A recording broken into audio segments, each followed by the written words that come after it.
Well, night one may have etched itself into history, but there is still another night of action on its way to come. Welcome, ladies and gentlemen, to night 2 of WrestleMania here in Tampa Bay. Are we ready to make history once again?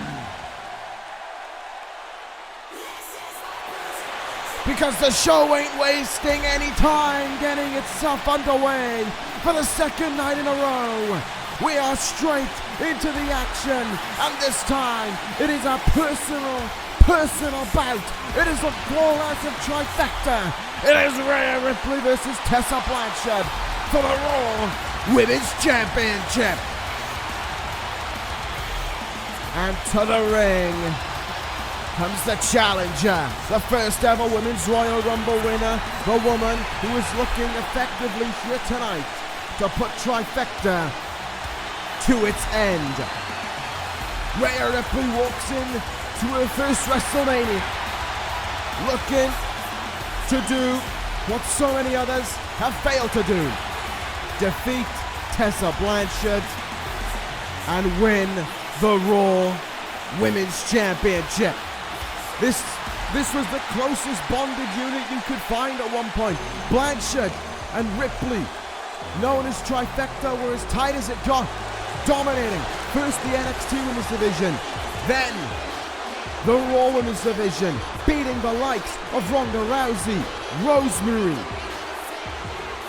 winning the first ever Women's Money in the Bank ladder match, winning the first ever Women's Royal Rumble match. They did it all as a unit, as a group, but as soon as Rhea won the Women's Royal Rumble, ructions started to form. There started to be doubts, it seemed, coming from the mind first of Tessa Blanchard, then effectively her bodyguard, her henchman in Jazzy Garrett. Ripley was sent away for a period of time, and when she made it that she wanted to declare who she was facing at WrestleMania, she called Blanchard and Shayna Baszler to the ring. And then the moment happened, turning on Tessa Blanchard, putting her through the table and declaring that she would face Blanchard at WrestleMania, saying that yes, while Tessa Blanchard may well be one of the best in the world, Trifecta gave birth to the best wrestler in women's wrestling history. And at WrestleMania, she was going to beat Tessa Blanchard to win the Raw Women's Championship. Rhea has made it clear she's not doing this for the people. She's not doing this for the adoration. She's doing this because it's what she believes she needs to do. And Tessa Blanchard is trying to hold on to any shred of comfort that she has left. Jazzy Garrett has left her side. Rhea Ripley stands opposite her, and at the end of tonight, could she be leaving without that Raw Women's Championship? Night 2 of WrestleMania is itching to get underway. It is the fallout of Trifecta. Rhea Ripley, Tessa Blanchard, Raw Women's Championship up for grabs. Here we go between these two, once closest of allies, now better of rivals, and Blanchard comes spiraling out of the gate there towards Rhea Ripley. They've had their moments to get in each other's faces. They've had their times to let the actions do their talking. They've got in their wars of words with one another, and we certainly saw what Rhea Ripley, and more importantly really what Trifecta has meant to women's wrestling over the last few years. On this past Monday night on Raw, Tessa Blanchard and Jazzy Garrett were set to face Rhea Ripley in a tag team match. The question was, who was Ripley's tag team partner? No one in the Raw Women's locker room wanted to stand by Rhea Ripley. They said they couldn't trust her. From Charlotte to Bayley, they said they couldn't trust her. But then an ominous voice said that they did. And that voice was Rosemary, of all people.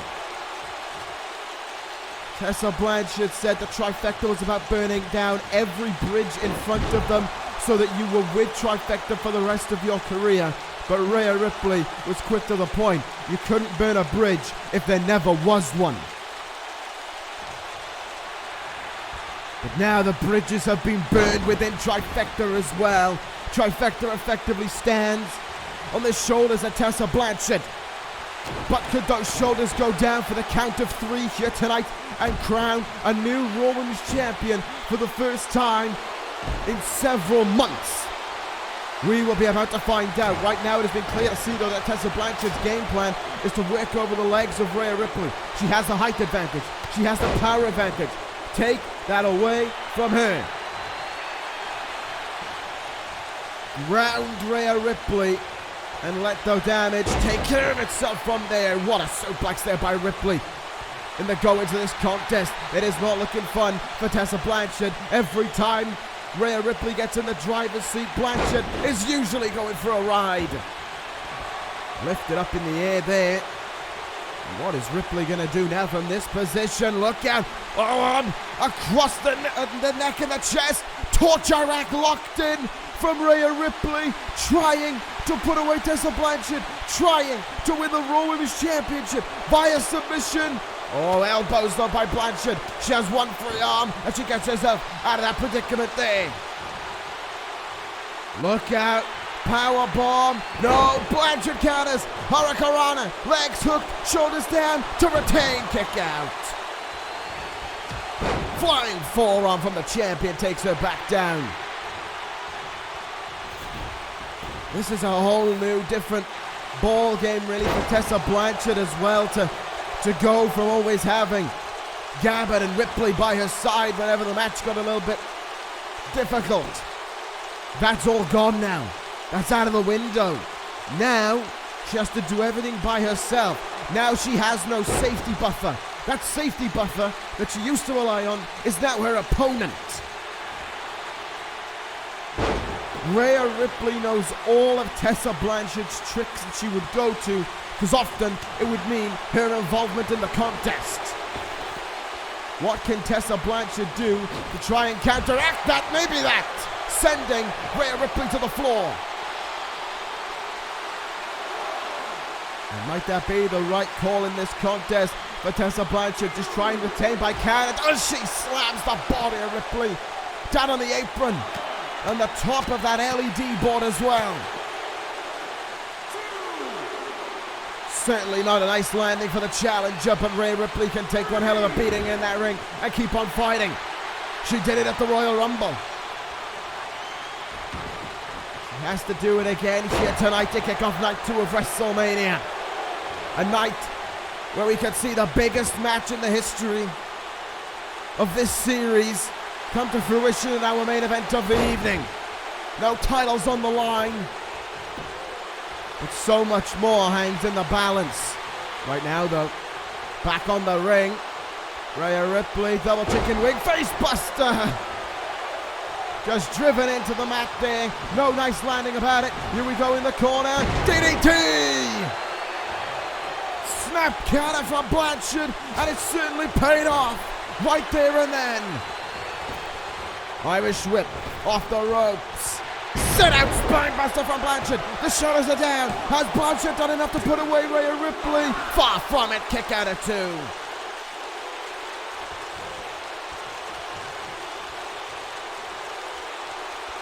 But that DDT counter not only showed why Blanchard is one of the best women's wrestlers not only in the world but of all time, but it gave her the opening necessary to put the hurt on Rhea Ripley for a few moments. Look out, just shoulder first into the ring pole. Goes Tessa Blanchard. And it doesn't get much better for her once she gets out of that predicament either. Ripley has her up. Air raid, crash neck breaker down onto the knee. See the way in which she just almost spun so quickly into that position as well. Like a whiplash effect. Oh, as she's driven face first. Despite Blanchard's best attempt, she cannot take the power of Rhea Ripley away from her. Ripley now from behind, back suplex. Oh, Blanchard kicked the leg up there. Got out of the back suplex and kicked her legs up on the way down. That got Ripley caught all up in the ropes and allowed Blanchard to take advantage. And again, speaking of the ropes, she wraps the leg and the ankle of Rhea Ripley around that bottom rope, just wearing it down as much as she can. Double underhook. yanking at the arms there.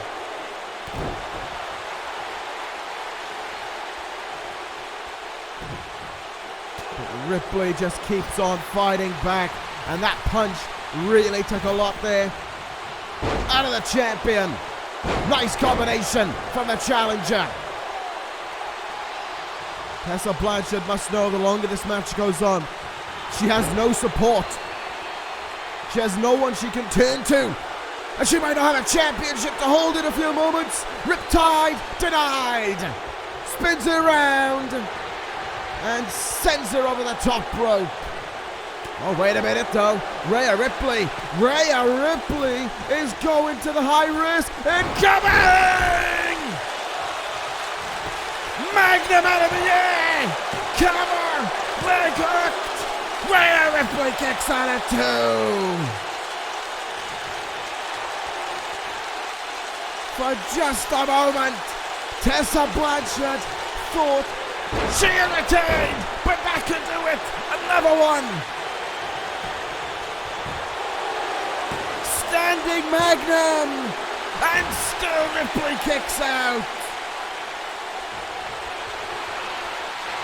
Blanchard's caught her out of the air.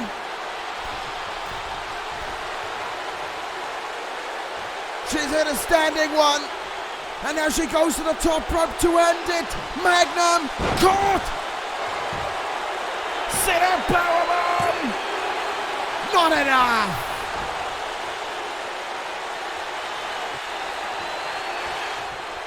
What a counter from Ripley though!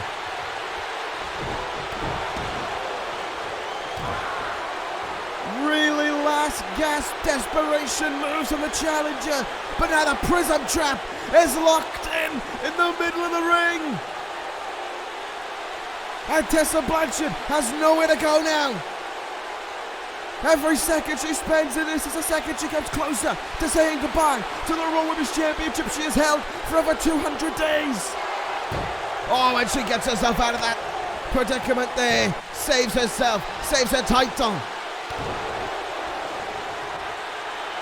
Saves the legacy of Trifecta.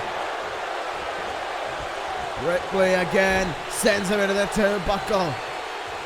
Prism trap hasn't worked, but there's still a riptide at the sleeve of the Women's Royal Rumble winner. Nice boot in the face counter there. Blanchard has an opening. Blanchard! Magnum! From the top! Cover! 1, 2, and 3. No! Ripley got to the ropes!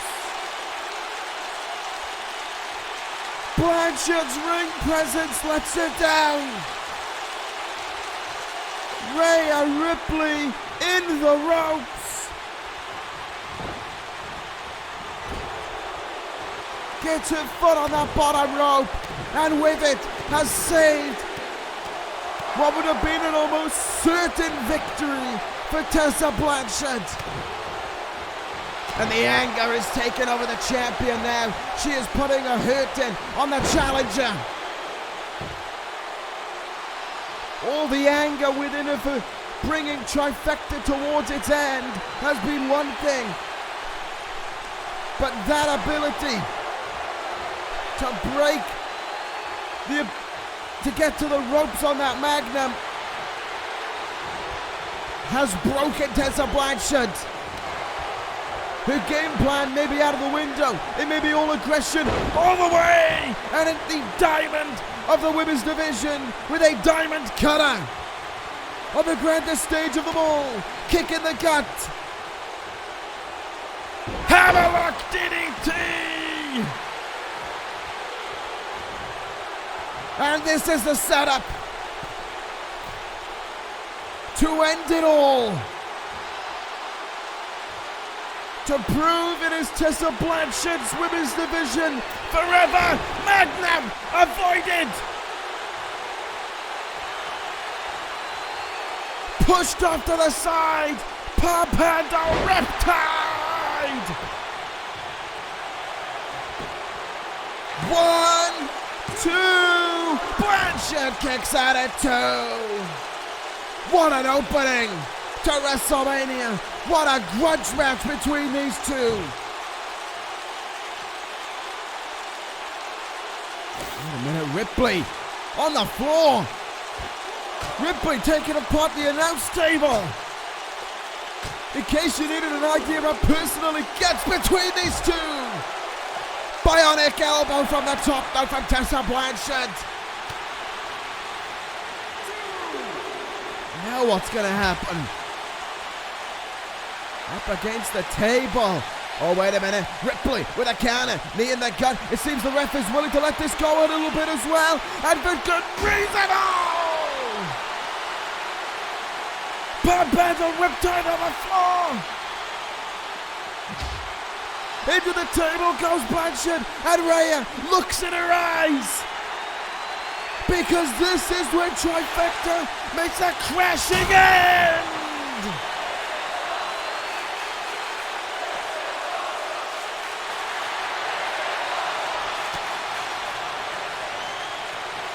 The table crashes on Tessa Blanchard in the same way that here tonight Trifecta crashes to its inevitable end. Up to her feet.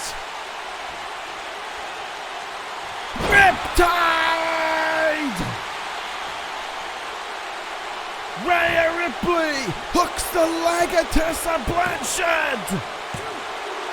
Rhea Ripley is Raw Women's Champion.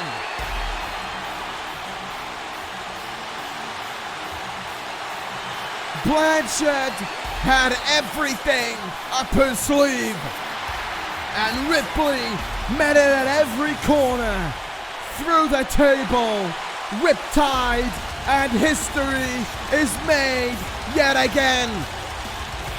The strongest group in women's wrestling history comes to an end at WrestleMania. The first ever Women's Royal Rumble winner, now Women's Champion, here in Tampa Bay, here lies Trifecta, but there stands the new Women's Champion, Rhea Ripley.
Well, I don't think any of us expected to see the animal showing up there, but it would be great if he could lend a hand in this contest. ECW Tag Team titles on the line. It is Evil and Sonata versus The Revival. It is LIJ versus ECW once again.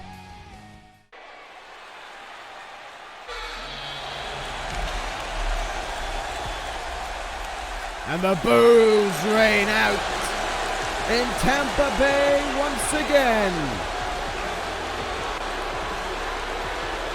For Los Ingobernables de Japón. A 50-50 evening so far from the two nights for this group. The ECW television title in their clutches. Shingo Takagi, the newest member of this heinous group. But the ECW title is back home, back in the clutches of ECW, back where it belongs, under the guise of Aleister Black. Both these two men met their fates last night at the hands of Aleister Black. Both men laid out with a black mass at ringside. And now tonight they step in to face Dash Wilder and Scott Dawson of the Revival. Neither member of the Revival coming in at 100%. We saw that brawl backstage between both members of these teams heading into a six-man tag match that never ended up happening on ECW. Wilder will be all taped up. Dawson taped up as well. They're hurt, but they're fighters. They're champions. They're courageous. It doesn't matter to them what state they're in. It doesn't matter how many times Los Ingobernables de Japón jumped them. They will fight with ECW on their shoulder. And with the titles around their waist as well. The boos were strong for these two, but it will be the opposite for the champions.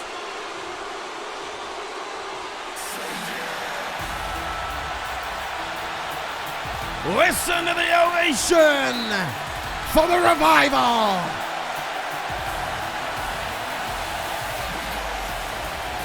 That is what being champions is all about. What an ovation for these two. And I hope and pray that they can leave with those tag team titles still around their waist. Top guys have arrived to the grandest stage of them all, and they are ready to hold those tag team titles still in their clutches, to hold off LIJ and have them leaving with only the ECW television title.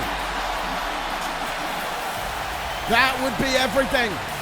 That would make WrestleMania an awful night for Los Ingobernables de Japón. I'm sure we're not going to be seeing Tetsuya Naito at all here this evening. Wouldn't surprise me if he's already gone back to Japan since the events of last night unfolded, where his damn head got kicked in by Aleister Black. And I hope a few teeth go down the LIJ's throats from a shatter machine or several. Well, make no mistake about it, Tampa Bay is only on one side, and that's the top guy's side. Tag team titles up for grabs. Sonata to start things off against Scott Dawson. Bell rings and we are underway in this heated tag team affair. The fist of LIJ raised to the sky as Scott Dawson, taped up at the ribs and the back, comes in with a big drop kick. No love lost between either teams. There have been assaults on more than one occasion by Los Ingobernables de Japón on the Revival. And you can see the damage of the latest attack. Body dropped onto a car bonnet for Scott Dawson. And a power bomb on an office desk for Dash Wilder. They are hurt, but as I said, they are champions, they are fighters, and they are coming in here to do just that against Evil and Sonata. Dash Wilder gets the tag in, and the ovation for that man. We are in Wilder country here at WrestleMania. Gory bomb to Sonata. Cover made, look at the leg there. Wilder trying to put away Sonata already, but it's not to be the case.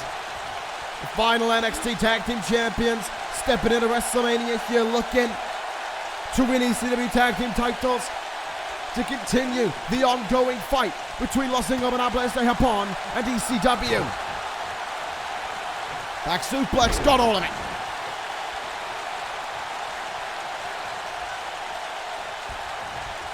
Sonata now sends him into the turnbuckle. Oh, evil.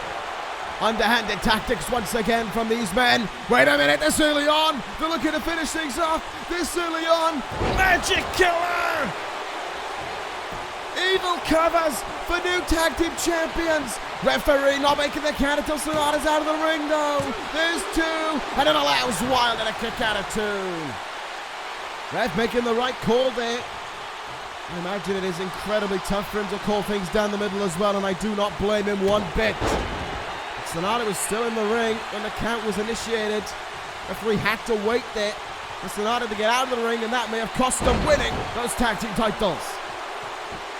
Scott Dawson trying to get back in already.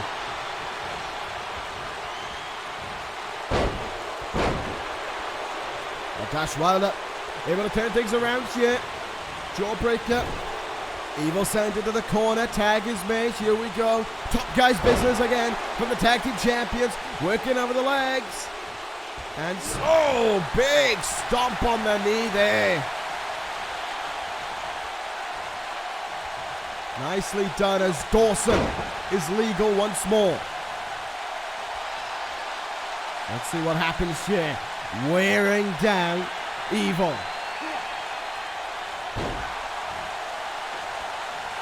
I would have loved to have been a fly on the wall last night with Los Ingobernables de Japón to hear what the reaction was like to them losing the ECW title. Has that made this match even more important in the eyes of Tetsuya Naito and LIJ? I suppose we're going to find out as this contest goes on. You know, the worst part about this is, say what you will about Los Ingobernables de Japón, and I have said so much along my time of these guys being on ECW, but there is no denying they are such a good tag team. Oh, what a pile driver! And might that bring about new tag team champions on his side of the ring? Sonata covers, but Dawson kicks out at two. These guys are really good tag team athletes.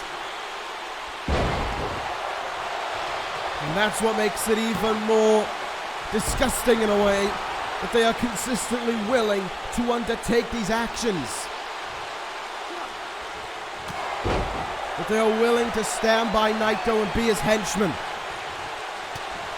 Big forearm in the face there.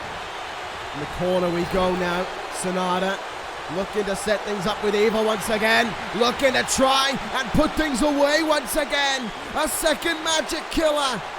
Nailed it! Dawson, though, does the right thing. Rolls over to his stomach and denies Evil the chance to cover and the chance to try and win the tag team titles for LIJ. Look out. Oh! Half and half suplex there by Evil onto Dawson. Dawson in the corner, lariated down. Evil got a head of steam going for the challenges here. Come on guys. We've already seen one title change hands the way of LIJ. It does not need to be two. Dawson needs to get a fight back going urgently. Discus punch there by Evil. Rocked Scott Dawson. And he's in big trouble. This might bring new tag team champions. Darkness falls. 1, 2. Kick out by Dawson. I give credit where it's due to Wilder. He was prepared to run in and make the save. Sonata took care of that though. Evil may have been on the plans, but Dawson brings that to an end. Counter again. Body blow into the ribs. Right into those damaged ribs and back by Evil.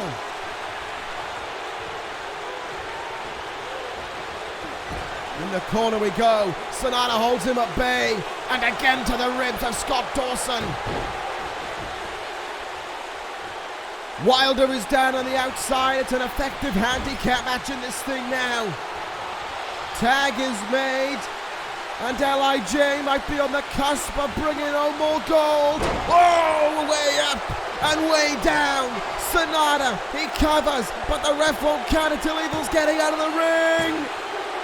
And it allows Dawson to kick out of 2. The Revival need to turn things around here. It needs to happen, and it needs to be now. The damage that is being undertaken to the ribs and the back of Scott Dawson here. It must be agony for him. Wilder's finally back up to his feet and back in the corner. The Revival, they need to make the tag here. Wilder might just get that opportunity. Dawson wipes out the leg of Sonata. Here's the chance. In we go. Oh, Sonata pushed the ref down on his way into the corner, but it won't stop it. Shadow Machine. Come on, boys. Oh, Evil. Sonata pushed the referee down on his way into the corner.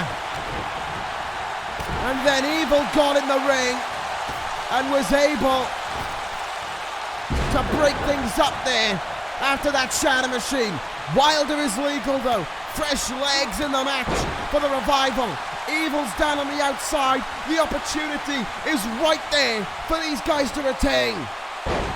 Beautiful move by Wilder. Goes into the pinning predicament. Come on, Wilder. You can do it. You can do it. Ah! You can hear WrestleMania cheering on the Revival every step of the way.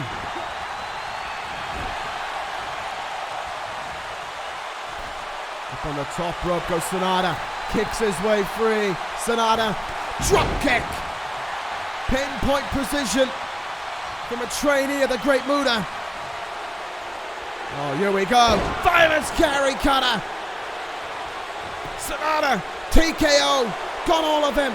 Into the cover we go. Referee makes the count. New champions. Yes, Wilder kicks out in time again. Wilder gets out of the way. Roll up. It's done it before. They've retained before like this in Evil though.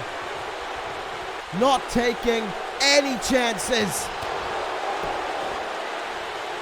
Breaking things up again. Wilder comes back. Kick in the face. In the corner we go. And wait a minute. Evil distracting the ref on the other side of the ring. And no! What? You've got to be kidding me! Hiromu! Time by the Dawson! Long blow on Wilder! Evil had the ref distracted! He never saw it!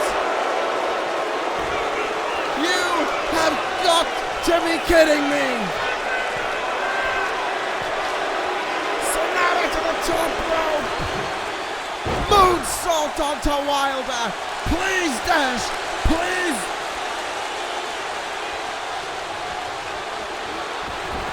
They had their game plan. They waited for the right moment to deploy it. And Hiromu was gone into the wind. Magic killer. No. Come on. Damn it. Evil. 1, 2, 3.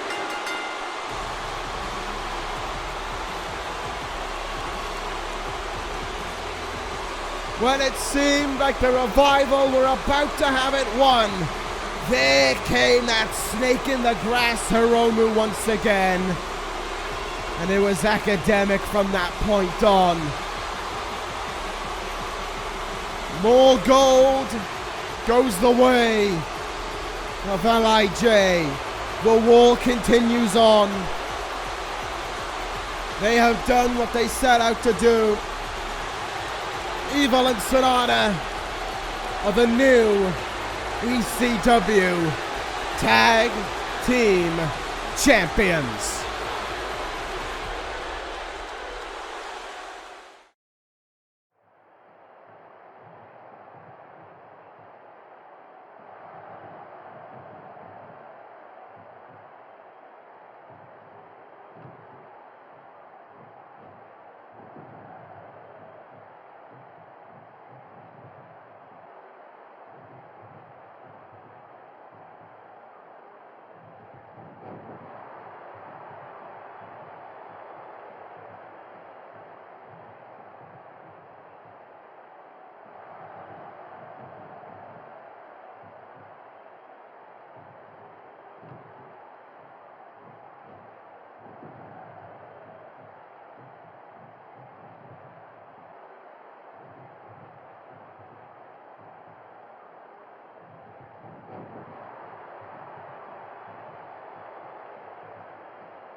It hasn't even been half an hour since she lost her title, but Tessa Blanchard's on the warpath yet again. The boss is in her sights, but for Jay White, a new era of SmackDown is in his sights. But in order to do that, he is going to have to take out the embodiment of SmackDown right here, right now, Jay White and Kazuchika Okada. This has been brewing for months and months. Switchblade Jay White wants to start his era on SmackDown. He wants to be SmackDown. He wants to bring about the era of the Switchblade. And it all started back at TLC when he cost Kazuchika Okada the chance to be WWE Champion for a third time. And since then, things have spiraled between these two men. The hatred is built from that very day until this point. And now they make it to WrestleMania. No WWE Championship for either man, but a bitter hatred rivalry for both. And the desire to knock the other one down. Kazuchika Okada has stood at the top of SmackDown since he arrived there 2 years ago in this state of Florida, in Orlando, when he won the WWE Championship in the main event of WrestleMania. And now, 2 years later, his perch at the top of that very brand is being threatened by a switchblade with no morals for anyone else other than his own desires. Robert Roode was taken out in the process, a chair stomped onto his throat to keep the secrets of Jay White at bay. There's no secrets at bay here tonight, though, because the fight is calling.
Enter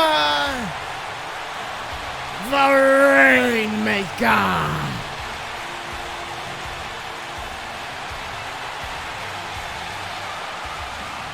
The ovation speaks for itself. Kazuchika Okada walks into WrestleMania. 2-0 on the big stage.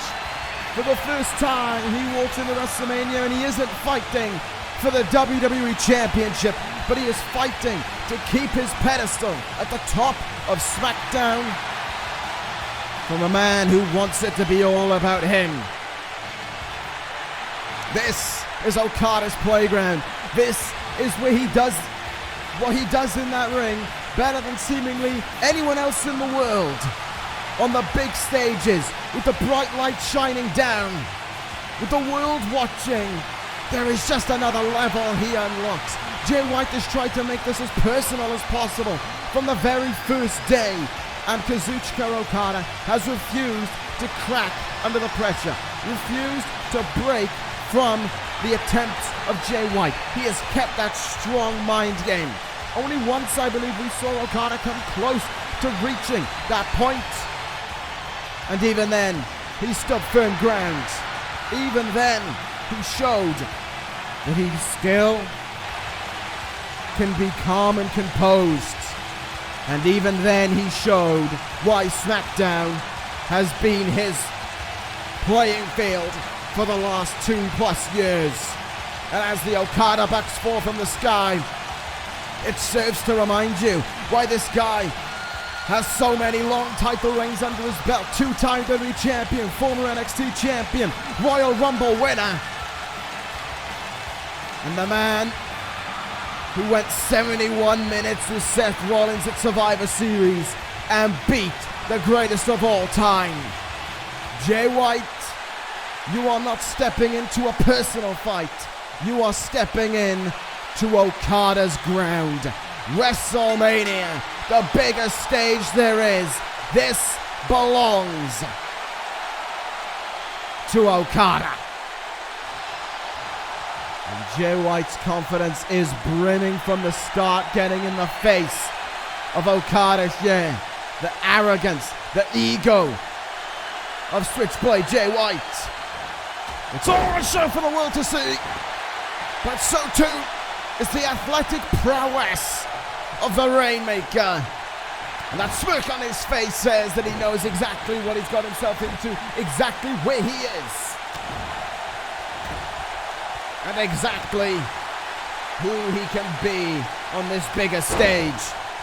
Jay White only has one WrestleMania under his belt, and that was a loss last year to the man who will main event this night at WrestleMania, who realistically will main event the biggest stage there is. Of course, that is Corin. Right now, though, Jay White walking around the ring, trying to recover the best that he can. And Okada feeling the confidence, getting the crowd on his side. You're in Tampa Bay, but you never turn your back on the Switchblade. It is the biggest mistake you can make, because Jay White, like a shark, smells blood in the water, smells an opportunity. Snap German suplex takes Okada down, early cover in this contest for the count of one. For Jay White, it will be about getting on the offense as soon as he can, putting the hurt down on Okada as soon as he can, beating up the Rainmaker, and putting him on the back foot. Okada is the better wrestler, but we've seen what happens when White can dictate the pace.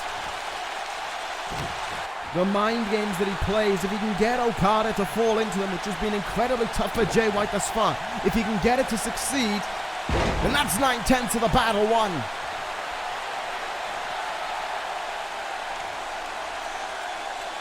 And he is trying already. The words pouring out of the mouth of Jay White that he wants this to be his era more than anything else. You can say about how much he wants it to be his era until he's blue in the face, but the fact of the matter is, for it to be his era, he's got to take out Kazuchika Okada, and that is something that no one's been able to do. Brock Lesnar couldn't do it. Shinsuke Nakamura couldn't do it. The Originals couldn't do it. Corin couldn't do it. Seth Rollins couldn't do it. Oh, early dropkick attempt there. Same can be said of Jay White though, but Okada moved out of the way of it. Okada in now. Oh, high angle Saito suplex takes him down. And the Rainmaker's entering his element, and Tampa Bay is on his side completely. Back into a vertical basis, and a big boot knocks Jay White silly. Knocks him to the mat with it as well, up to their feet now. And does Okada just look like he belongs in that ring? Everything he does so crisp, so precise. The superstar of the year for a reason. And a man with all the accolades under his belt to go with it. Beautiful DDT. The cover's there, but it's only a count of one. Spike Jay White on his head. Early goings in this contest. Only good things for the Rainmaker. Up to their feet. Float of a neck breaker. Oh, White counted on the way down though. Beautiful counter from the Switchblade. And that is what White needs to do. He needs to read the game plan of Kazuchika Okada. He needs to study it, and he needs to be better than it. He needs to beat it. Because the simple fact of the matter is, he's not going to beat him in a straight wrestling fight. And somewhere down inside of him, I think Jay White knows that. And look out here, arm across the face, arm trap cross face here from Jay White, like he had on Tommaso Ciampa when he parodied the Gargano escape at the Royal Rumble. And Okada breaks out of it. Elbows his way free, up to their feet. Okada sees an opening, and he's going to take it. Tombstone! Rainmaker pose! And Jay White's hopes for a new era could be over already. I think Okada knew. Oh my God, what a paintbrush and slap there. I think Okada knew. Don't go for the Rainmaker. White was going to counter it. Oh, that's why he went for the punches to the back of the head instead. He knew that White was going to have a counter lined up for it, so he almost psyched White into thinking that it was going to be a Rainmaker. But still, White essentially showing that he was playing possum, fought back, and Okada now trying to get some offense going again here. Irish whip in the corner, big boot in the face by the Switchblade.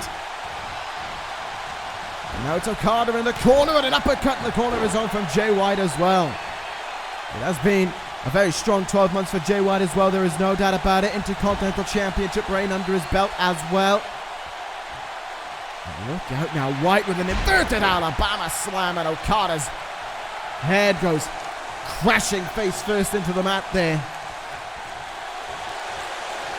And again, White continues to run his mouth. Continues to tell the world that his era is on the way. Robert Roode can't tell his secrets. But Okada keeps fighting. Rainmaker! Oh wow, what a counter from White there. Ducked the Rainmaker at the last moment. And comes charging in and takes him down. That may have been the opening that White wanted to see. Running his mouth, bringing up the name of Robert Roode again, psyching Okada out, playing those mental mind games. And Okada's reaction was to try for the Rainmaker. That will tell a story, and White will remember that. White is a vindictive mental mind games player who picks up on the smallest details. He studies them. And this is almost what he's going to try and do. Break the character of Okada. Break the persona of him. And once Okada starts getting erratic, starts not thinking through his offense.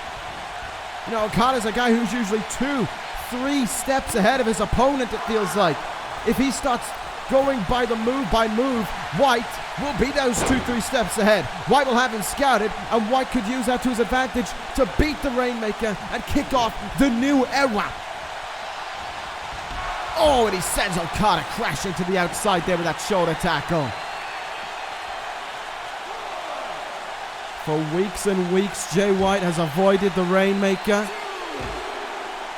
sending those lackeys of his into his way. And right now, he has control on the outside over Kazuchika Okada as well. Back suplex down on the apron. Back into the ring we go here. Jessica Carr very lenient with the count. Oh, I think that was out of me.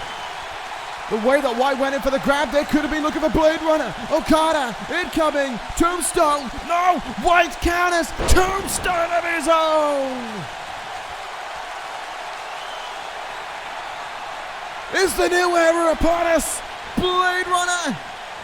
No. Tried to be pretty with the arm. And Okada was having none of it. But he caught him. Kiwi crusher from White. 1, 2. No! Okada kicks out, but that was the first time really in this contest that Okada felt threatened, that Okada seemed under pressure. Oh, wait a minute, has it? Oh, we're about to get a Blade Runner there. Oh, but a big kick in the ribs. That Tombstone counter seemed to rattle Okada slightly there. And White took full advantage of it. Very nearly getting a Blade Runner, certainly getting a Kiwi Crusher for the counter too. Okada needs to collect himself here now. He needs to get back into that cool, composed mental state of him. He's faced worse. He's faced the worst of the worst and overcome it. He's faced Corin, and he has beaten him. Jay White, the same cannot be said for him. But there is a drastic difference between the Jay White of 12 months ago and the Jay White that steps into WrestleMania today. Red ink locked in by Okada. The hands across the chin and the nose, it looks like a Jay White, but White breaks the grip, and a back elbow gets himself out of that predicament there. Vertical basis, Jay White incoming, brainbuster, and Okada goes back down. This has been a very back and forth contest, and maybe I underestimated just how much Jay White was going to rely on his wrestling in this contest. White tried to set up an Irish whip there. Okada had him counted over the top rope. White comes back with a forearm. Back in the ring we go now. And again, White, he'll look for that Irish whip. He won't get it. Okada sends him. Drop kick.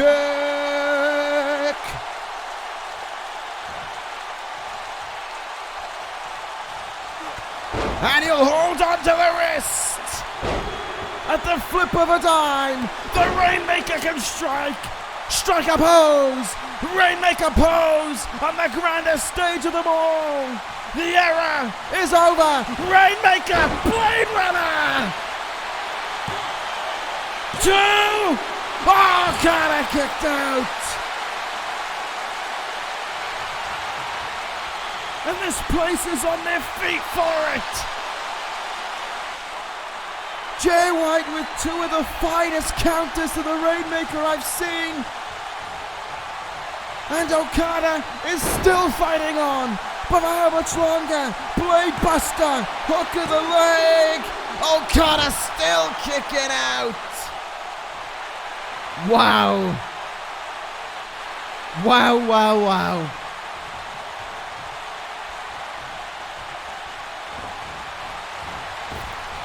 The Rainmaker pose was the opening that White needed. And he almost was the first man to beat Okada on the biggest stage there has been. Where he has beaten Bobby Fish and Brock Lesnar. Oh, look at this. White just pushing Okada to the floor here. Well, the interesting thing is that after that, it looks like White is starting to get desperate now. It looks as if White is just throwing everything at the... Oh, look at... Oh! Snake eyes on the barricade. It looks like White is starting to throw everything at the wall here. And if he's going to start doing that in a wrestling capacity, this match is over. Okada will beat him. But maybe, just maybe, the psyche of Okada, would have been damaged from that Rainmaker counter. He's had the Rainmaker counter on plenty of occasions, there's no doubt about it. It's probably one of the most scouted moves to counter in wrestling because of how lethal it is. But he's never had it countered like that. And Okada is now in big trouble. He is struggling. Oh my God! Right on the neck. Right on the head and neck. Jay White just leveled him. And as if it is one final word of warning from White to Okada. Give up. The new era is on its way. And White is in complete control of the Rainmaker here. Sometimes, I think in the back of my head, it's just Okada playing along. It's Okada playing the long game, but right now, ever since that Rainmaker counter, it doesn't seem to be the case. Back superplex by Jay White.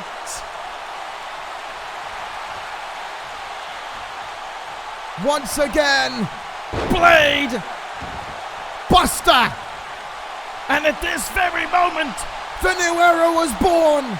Blade Runner drop kick.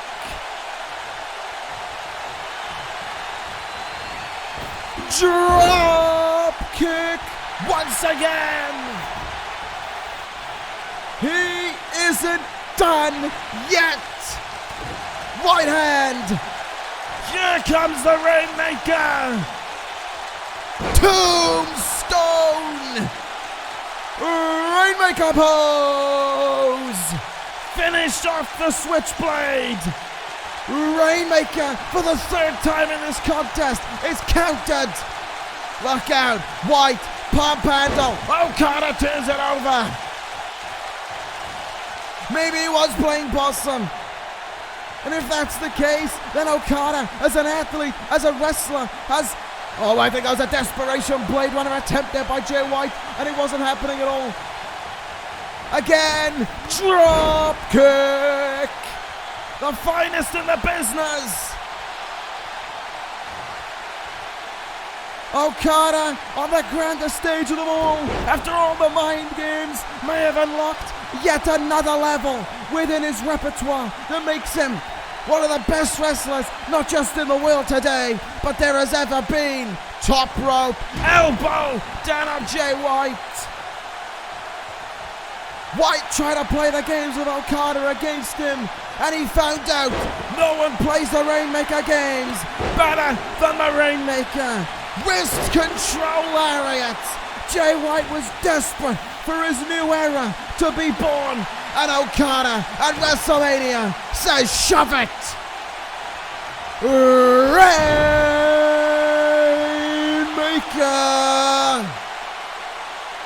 And this one is for Robert Roode. Rainmaker.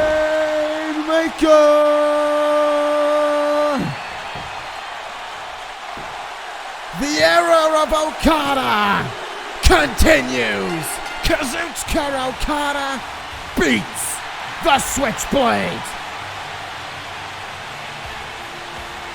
White had every trick in the playing book up his sleeve. That fantastic Rainmaker counter. It wasn't enough. Double Rainmakers. And again, he stands tall. 3-0 now at the biggest stage in wrestling. Kazuchika Okada, undeniable. The Savior may be WWE Champion, but this is still the Rainmaker SmackDown. The new era is not to be, but the grudge is over. Okada beats White.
Ladies and gentlemen, The Fiend just stepped into WrestleMania. And for the last time, The Undertaker will step into WrestleMania. The Fiend versus the Dead Man in the final match of the legendary career of The Undertaker. All the way back at No Mercy, Undertaker failed to defeat Roman Reigns for the World Heavyweight Championship, and it seemed as if right there and then he was ready to call it a career. But The Fiend assaulted him after the show and stood over him, and Taker wasn't ready to call it there and then. He returned at Hell in a Cell after The Fiend had destroyed Samoa Joe within that very structure. And the statement was simple from there. Taker has never seen anything like The Fiend, never met something with the power that The Fiend has. He has one fight left in him, and it is The Fiend that will meet it. So much has transpired within this build-up to this showdown. The Undertaker stepped into the Firefly Funhouse. The Undertaker's own brother Kane got involved, as Bray Wyatt and The Fiend suggested that all Undertaker has done in his life is hurt the family, his family. And now, as we saw last night at WrestleMania, The Undertaker was at the Wyatt compound of the former Bray Wyatt and told him, this is where Bray Wyatt died, and here tonight, The Fiend will rest in peace with him. It is a somber situation to be saying goodbye to a legend. But this is going to be something to behold. For the final time, the gong strike.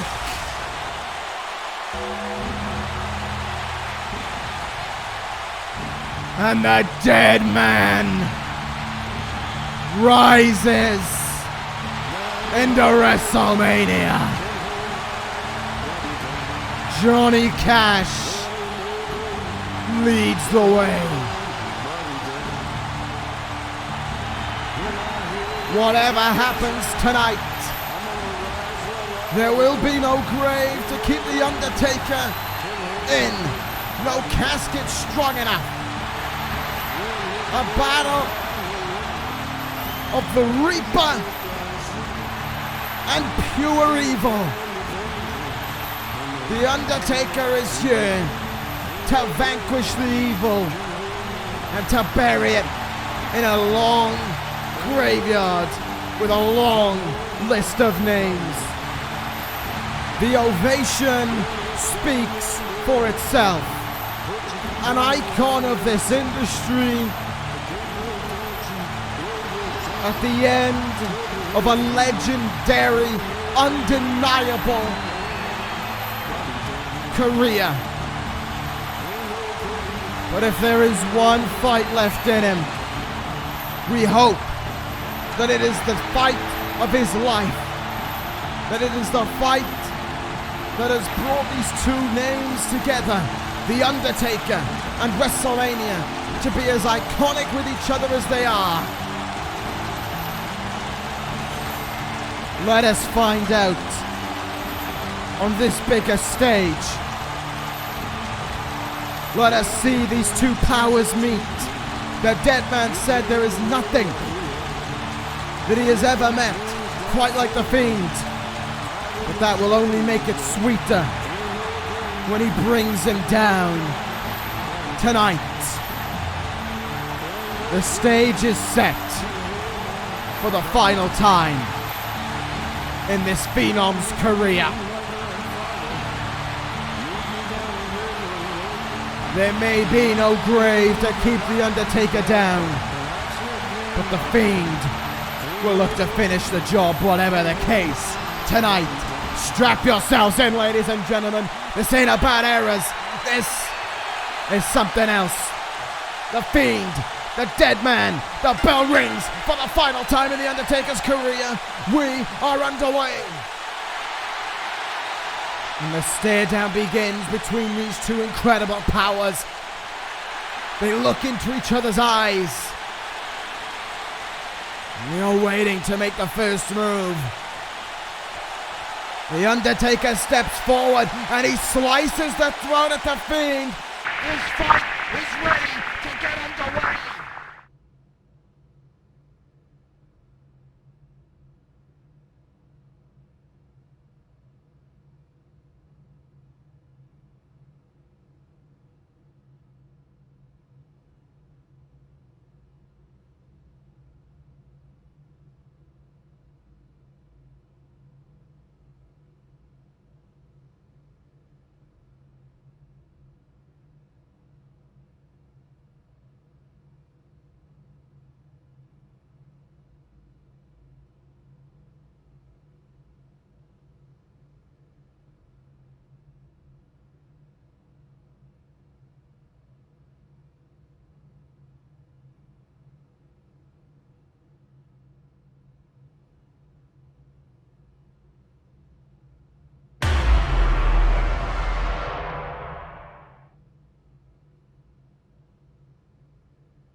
The Fiend has been in total control since the bell has rung here. The Undertaker has not so much as got any offense in yet. He's already been hit with Sister Abigail. Is this how the legendary career of the Undertaker is destined to end? It's as if the Undertaker isn't even here. He's not even trying to fight back against the Fiend. It has just been pure dominance from this monster. The dead man has got to do something here. It's like he was out of it. He was just standing there as soon as he sliced the throat and letting the Fiend do whatever he wanted. A big right hand rocked him there. Taker moved out of the way of an attempted headbutt, it looked like. Oh, there we go. Finally the Undertaker is awake. Wherever he's been, finally there's some life in him. And here goes the dead man. The clubbing blows onto the Fiend. This is what we've been waiting for.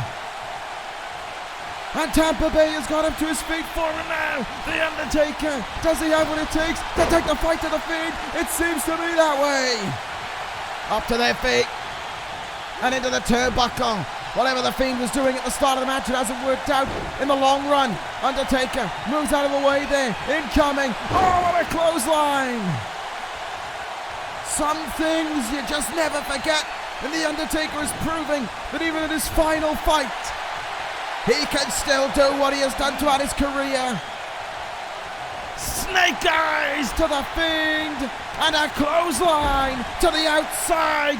But look at this, the Fiend is standing on his feet from it.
God, it's like he's trying to break his throat.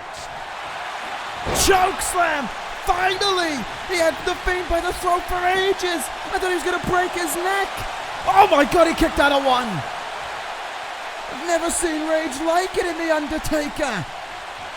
He had him by the throat, he just wasn't letting go. There were people in this arena who was almost worried. The referee seemed almost too scared to get involved there. I have no idea what's going on with the Undertaker, but that was petrifying. Oh, but the Fiend comes right back in again. It was as if Taker was just frozen in this place there. But still, there is a fight within the Undertaker, that power within him that will just never give in. that will never truly rest in peace, even after the dead man is gone. For one final time though, he wants to throw everything. Take it! Take flight! Double dose of Fiend!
I have never seen the dead man quite so just utterly dominated as he is right now by the Fiend. He had that suicide dive and he just stopped again. Is there something that we don't know about it? It's as if there's just this aura of power, this cold shiver that runs through you. Perhaps the Fiend is too powerful for the dead man, but he still won't quit. Right hands. And those strikes come raining in again from The Undertaker.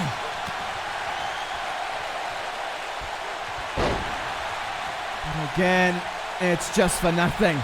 The Undertaker is knocked right back down. The Fiend has him right where he wants him, and he brings him in. Oh, the strength! Knee first. Went the gut of The Undertaker. Oh, look out here. Uramaki slam from the Fiend, and with total power and brute force. If there was anything left in The Undertaker, now is the time to show it. It is now or never.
He sits up! The dead man sits up!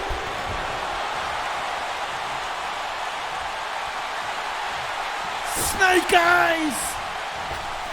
Big boot! Here comes The Undertaker! And that cold shiver has been replaced with what feels like the heat from the depths of hell! Last ride for the Fiend! The dead man's gonna do it for the last time! Tombstone piledriver! Rest in peace! No! The Fiend kicks out! The Fiend kicks out! The Undertaker... What just happened? There he stands! And the dead man throws it in his place! Mandible claw applied! The Fiend stood behind him! And Undertaker, once again, just froze in the moment. That cold shiver comes raining back. And the Fiend does let go. As if he can feel that there is nothing left in The Undertaker.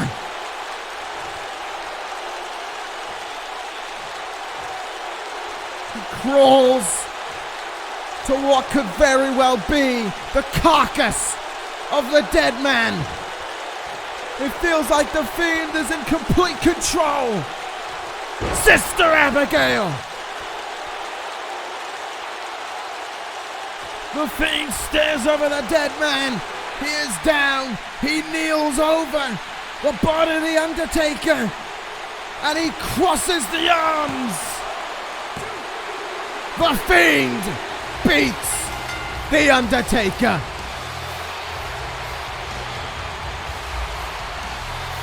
In a battle of power.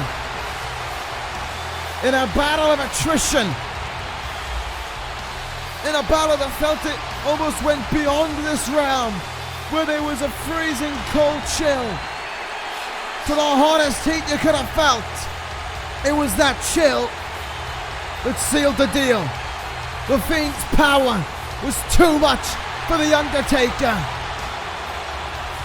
And on this final occasion of his career, The Undertaker has been beaten by The Fiend.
Well, the draft may have just got a lot more interesting, but right now, folks, we're going to answer one very important question.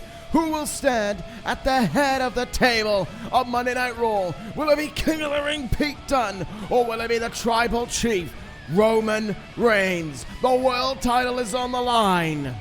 Let's find out.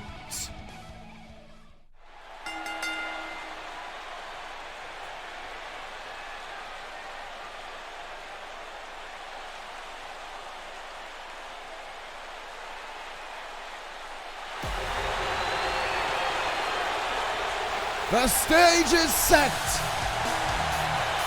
Enter the King. Enter the King of the Ring, Pete Dunne. He has been through some of the best in the world to get here. But right now,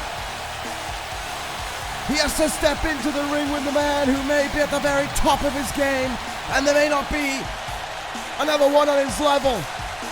Pete Dunne wants to be on that level. Pete Dunne wants to be above that level. Dunne had said from the start that this was gonna get personal. Roman Reigns said it wasn't personal, it was business. Right up until the last episode of Monday Night Raw, when Pete Dunne stood there with the world title in his hands. Reigns recognizes this is personal now. Between King and Chief. This is what we have waited for so long.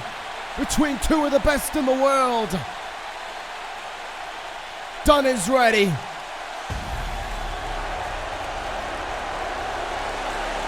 And so too is the champion.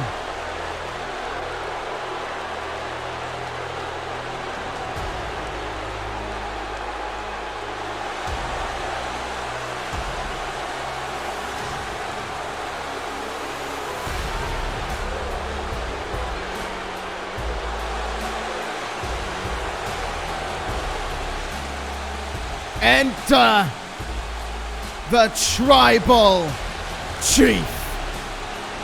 Enter the head of the table. Enter the current most dominant champion we have seen since Seth Rollins. Enter Roman Reigns. He has held that title over his shoulder now with pride, with dominance, and with an aura about him that he is seemingly unstoppable every single step of the way. Hiroshi Tanahashi couldn't do it. The Undertaker couldn't do it. Andrade Cien Almas couldn't do it. Kyle O'Reilly may have done it, but it didn't happen. They have stepped up and they have failed.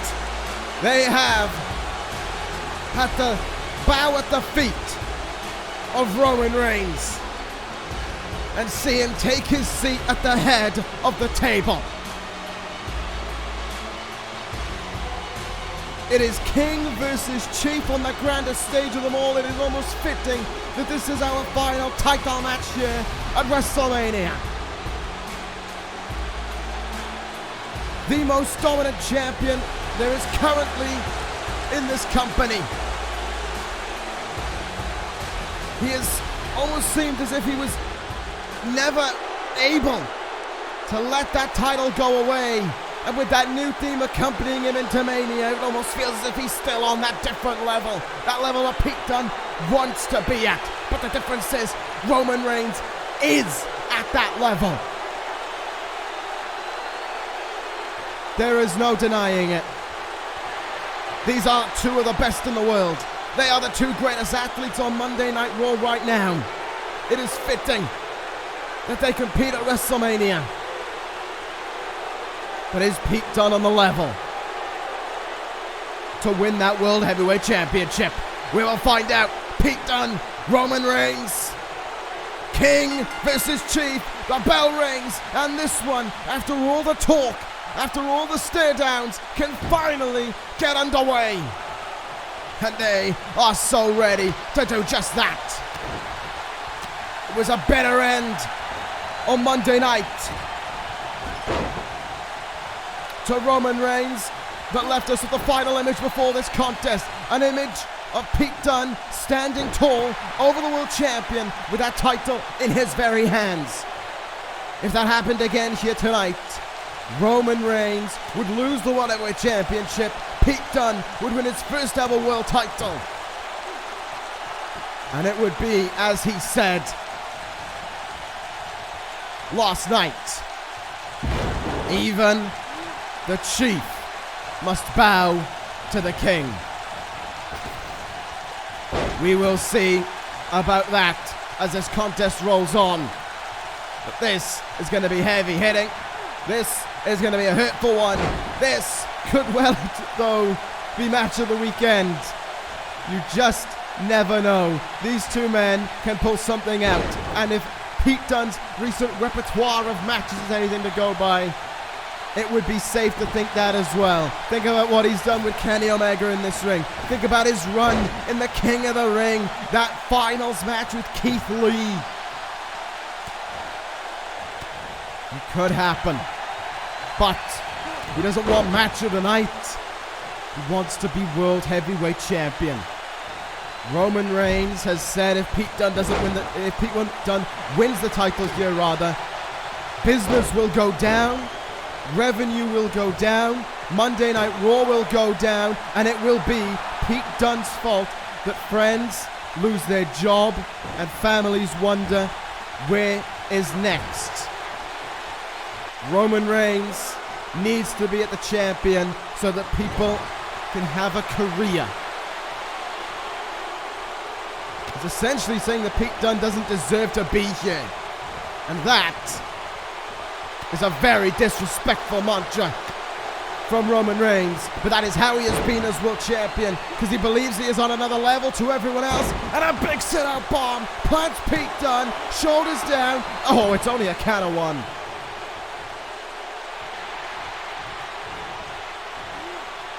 Big belly to belly there. Roman Reigns is just taking control of this contest as best as he can right now, using his power advantage over Pete Dunne. Dunne has been through the ringer with matches in recent memory. You want to be at your best for WrestleMania, but even Dunne will have to admit he's not at his finest hour. Big powerbomb there, though. Didn't get the full lift on it, but I don't think he wanted to. In the corner goes Roman Reigns now. Pete Dunne comes following him after a big kick in the chest. Reigns trying everything he had there to stay up on his feet, but it wasn't happening. Dunne sees the opening in front of him, and he wants to connect with a big move, and he's going to get him. Axe-plex from Dunne. Hook of the leg. Do we have a new World Heavyweight Champion right now? It's not going to be the case, and it's going to be a hell of a lot more before that ends up being the case as well. So that may have been the move that changes things around in this contest, that puts Pete Dunne back on that level, that gives Roman Reigns a reason to maybe worry about what could happen next, to look over his shoulder. Big powerbomb from Reigns. Oh, look at the strength of the Chief. Seemingly dominant. Powerbomb into a Samoan drop as if it was nothing, and then a nerve grip being applied after it. Trying to just take that strength away from the arms of Dunne.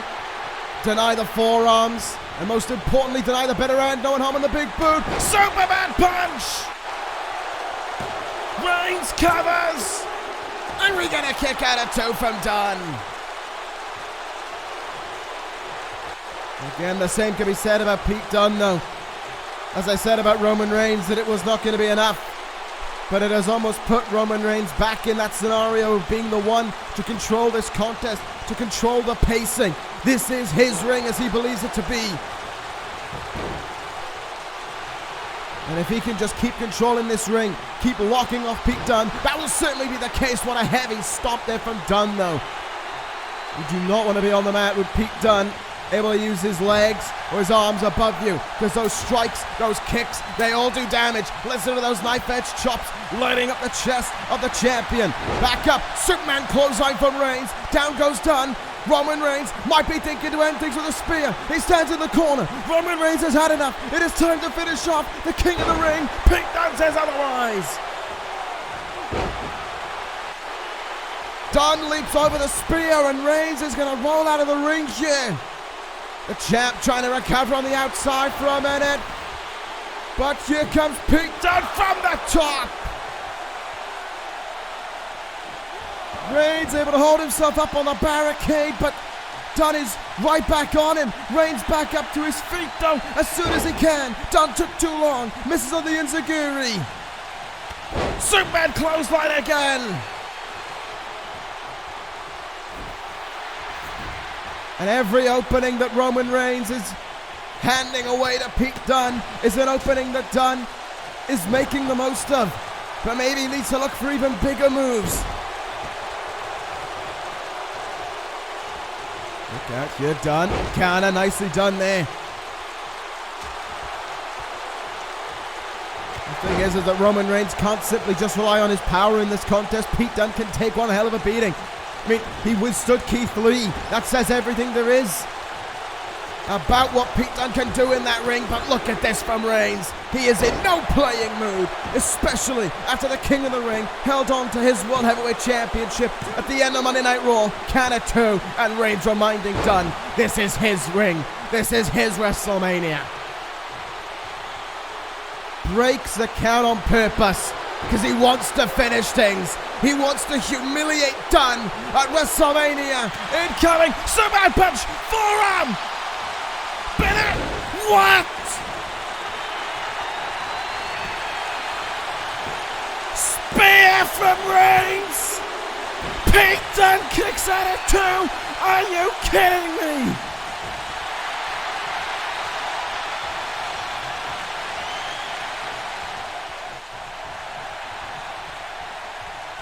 What just happened?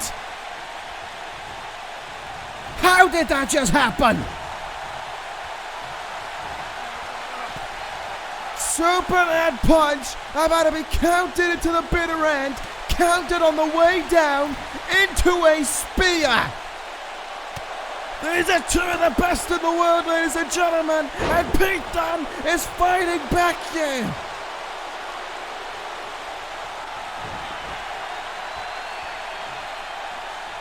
Dunne is still in this thing.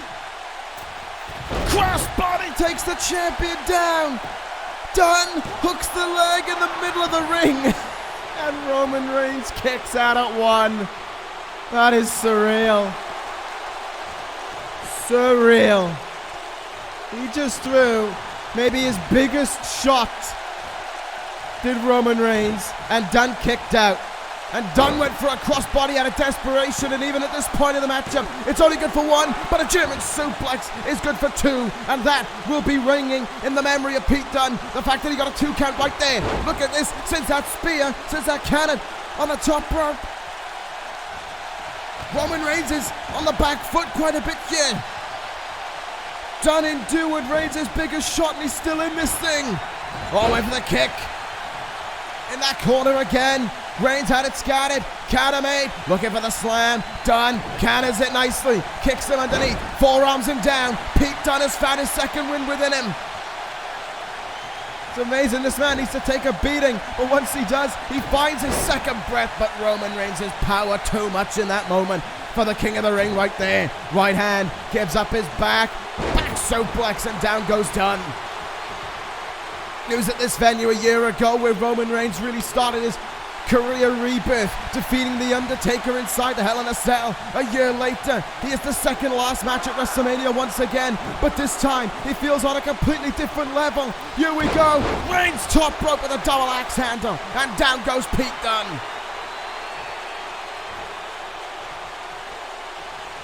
At this stage of the match, you get that feeling that Dunne needs something big. He needs that forearm that knocked out Keith Lee. He needs a bitter pill. He needs something. He moves out of the way, and that's just what he's gonna go for. Bitter pill from Dunne.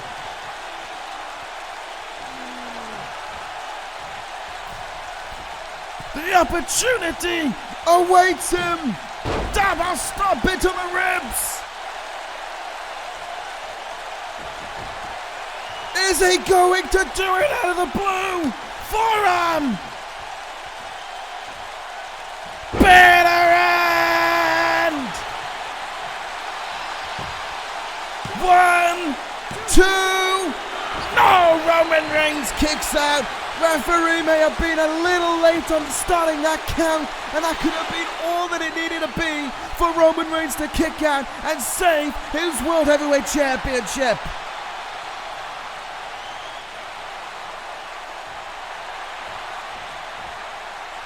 Or maybe, just maybe, Reigns was going to kick out of that no matter the circumstance. That just gave him an extra second. Either way, Pete Dunne is incensed now. The rage is stirring within him. Look at this Kimura lock applied to, bending and stretching that arm, trying to snap the arm of Roman Reigns if he has to win the World Heavyweight Championship. Reigns rolls out of things there. Superman punch denied. Pete Dunne is a man who learns as he goes in a contest. The more of a beating he takes, the more he fights on. The more he can counter. He reads your game plan. Oh, collision between the two there. Superman clothesline. No one home. Up and over the top rope though goes Roman Reigns. Reigns with a forearm counter there. Back in the ring now. Counter again by Dunne. Forearm. Reigns sends him over the top rope there. Nicely done. But oh! Dunne's right back to it. Here we go. Suplex to the floor.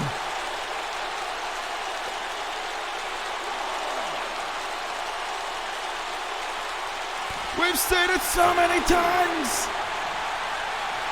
X-Plex on the floor follows it up. And is he one move away from his crowning hour? Can the King beat the Tribal Chief? Top rope goes down. Superman punch.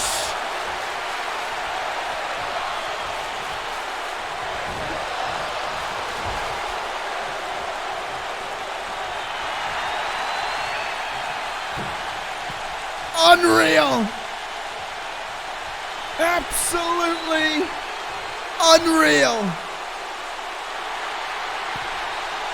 How did Reigns survive all of that and then come back with an avalanche Samoan drop? A Superman punch counter. Roman Reigns stands on the top rope of WrestleMania, ready to make sure the Tribal Chief runs the world. Top rope spear from Reigns. And the hallmark to seal it. Spear! Roman Reigns hooks the leg of Pete Dunne. 1, and still World Heavyweight Champion.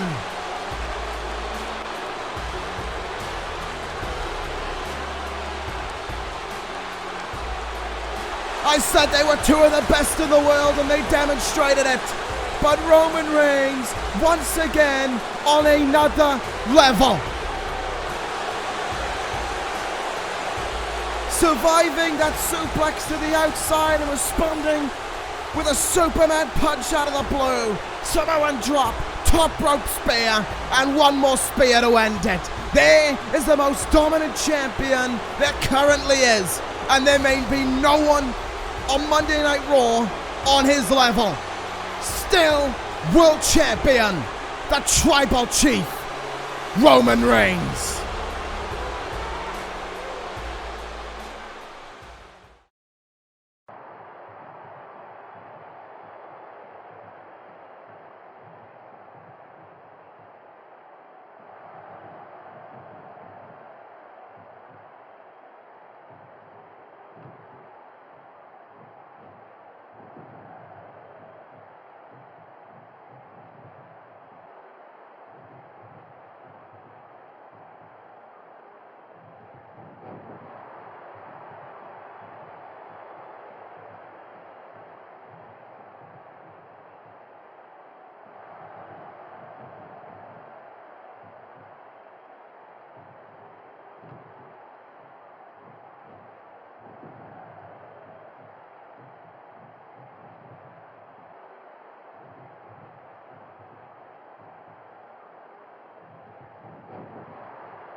The room is empty.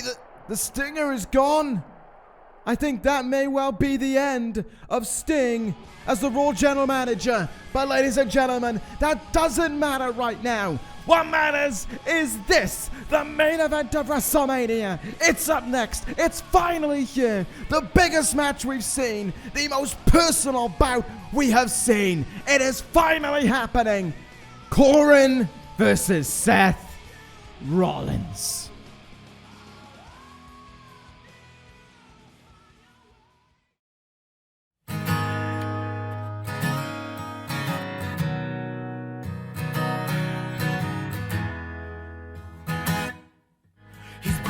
On the street one more time.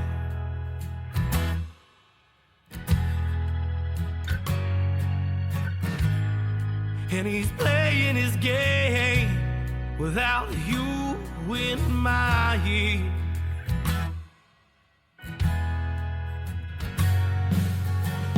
He's on a one-way road away from your heart, headed downhill right from the start. Passion will come to your rescue. If I could only wear his shoes, I'd walk through fire so that you could see that I'm the man that you really need. And step by step, you'd lose those blues if I could only wear his shoes.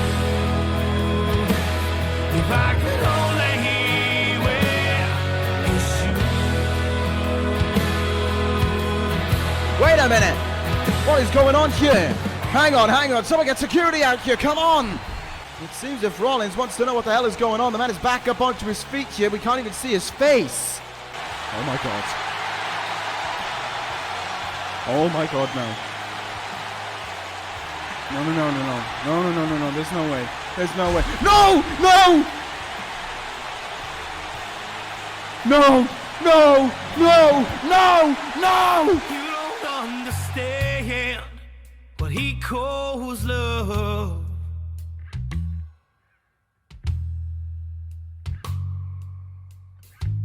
Because it's not what he says,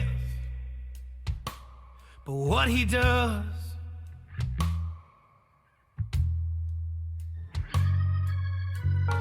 He had to sit alone, giving in to the fact that the love you gave, it never came back. No, these loving arms will be holding you if I could only wear his shoes. I'd walk through fire so that you could see that I'm the man that you really need. No. If I could only wear his shoes. If I could only wear his shoes.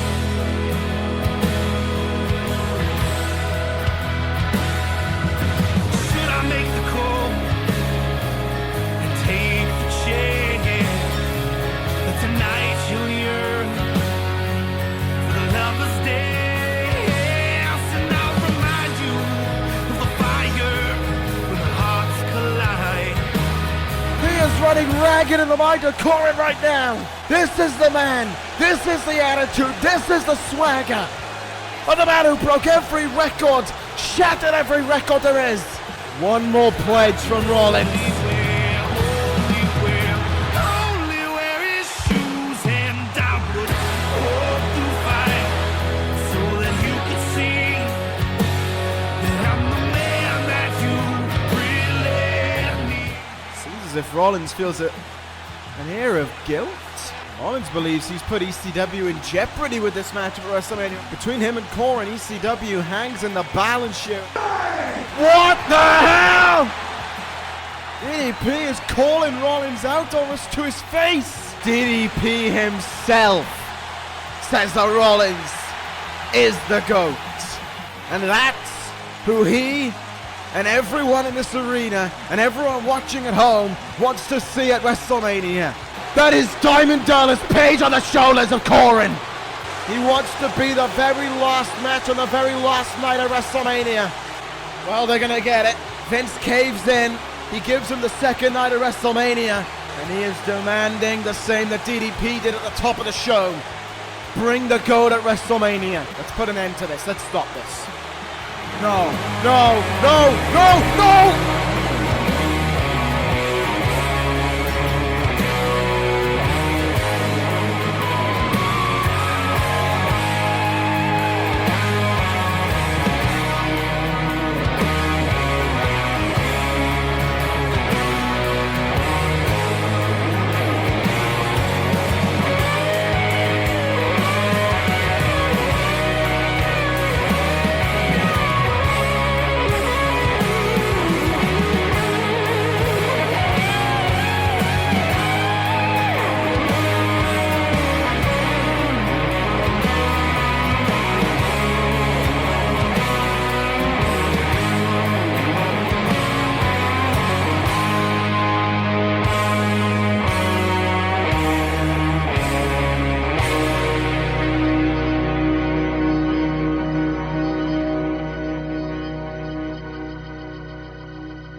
What an atmosphere. What a moment. It has finally arrived. Ring the bell. Here we go. The wait is over. The match begins. Corin versus Seth Rollins. Welcome to the main event of WrestleMania. And what a moment in time it is. They stare into each other's eyes, knowing that they're about to make history in this incredibly personal and heated bout. And Corin may run his mouth, but Rollins says that is done. The time is over. The actions start now. And here we go. Rollins getting us underway as soon as he can in this thing. And let's do this very thing. This crowd is on their feet already. They have been waiting to see these guys go at it since WrestleMania kicked off last night. Hell, maybe even sooner. Maybe even last year's WrestleMania. And now it is time. All the talk, all the actions, they're out of the window. They're out of the way. The distractions are gone. It is just these two hated rivals staring each other down on the main event of the biggest stage in wrestling. This is what we came to see, and this is what we're getting right now. There was nothing to be said in the entrances. There was nothing I could add that the crowd didn't already say about how big this was. And the atmosphere still feels just as big as Corin with an inverted Alabama slam plants Rollins down onto the mat there. And the ego of the sick, sadistic prick is already running through him. These two men have crossed each other's lines on plenty of occasions. All the build-up, all the hatred, how personal this has gotten. And that time has finally arrived, and it is Corin who is taking the early advantage in this contest. Putting the hurt on Rollins, early cover from Corin. And it's just to show that he can put a cover on Rollins. Corin is not a guy to go for a cover just to try and end a match. Typically he breaks the guy down and pins them when he knows it's time to end it. That is not his modus operandi, what we just saw there. That was just ego. Pure and simple. Rollins though pushes him back. Corin said, bring the GOAT to WrestleMania. Rollins has the iconography of the half blonde, half black hair, the white and gold gear. Everything about it screams the greatest of all time. Clothesline, no one home. Rollins moves out of the way, and look at that, he's telling Corin, you wanted this, bring it all. Rollins certainly brought it there with a heavy lariat in the corner.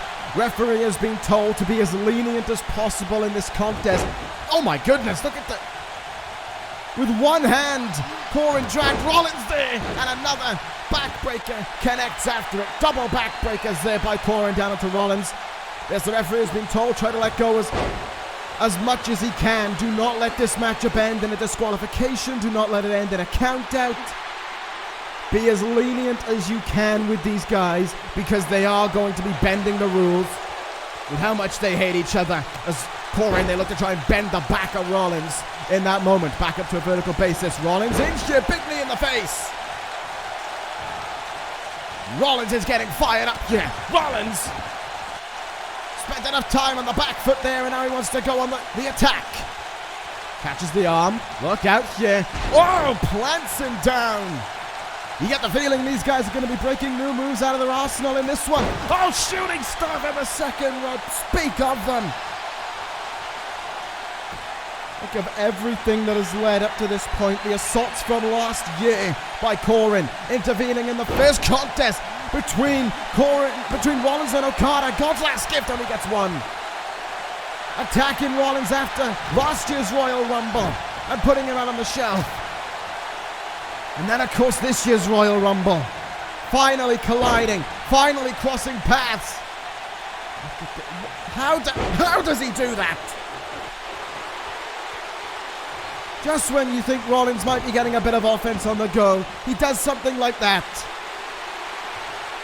Corin has Rollins in a dangerous predicament. Deadlift, gut-wrench suplex, or powerbomb rather. Cover kick out at one by Rollins though. The heavy moves are already raining down in this contest. You knew there wasn't going to be a feeling out process in this one. Why would they bother? They hate each other.